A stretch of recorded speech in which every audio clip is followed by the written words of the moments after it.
দীর্ঘদিন অসুস্থ থাকার পর আজকে বেগম খালেদা জিয়া জাতির উদ্দেশ্যে কিছু বলবেন।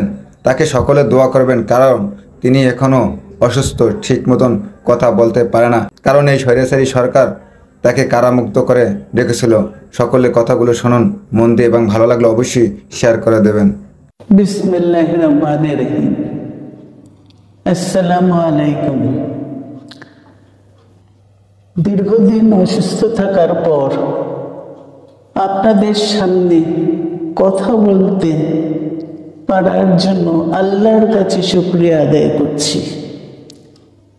আমার কারাবন্দী অবস্থায় আপনারা আমার কারামুক্তি ও রোগ মুক্তির জন্য সংগ্রাম করেছেন, দোয়া করেছেন। সেজন্য আমি আপনাদের সকলকে ধন্যবাদ জানাচ্ছি। দীর্ঘ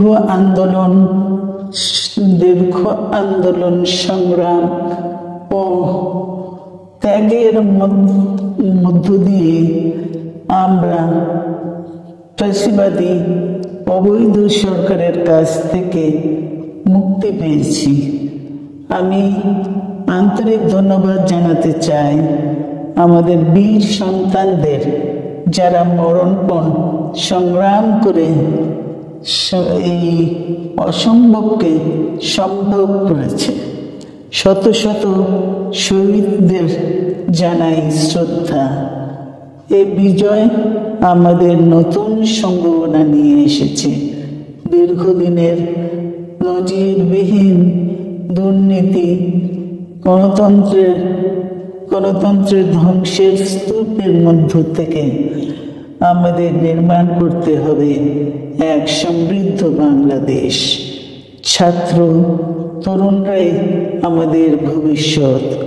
তারা তরুণরা এই যে স্বপ্ন নিয়ে বুকের রক্ত ঢেলে দিয়েছে, সেই স্বপ্ন বাস্তবায়নে করতে মেধা, যোগ্যতা, জ্ঞান ভিত্তিক গণতান্ত্রিক বাংলাদেশ গড়ে তুলতে হবে।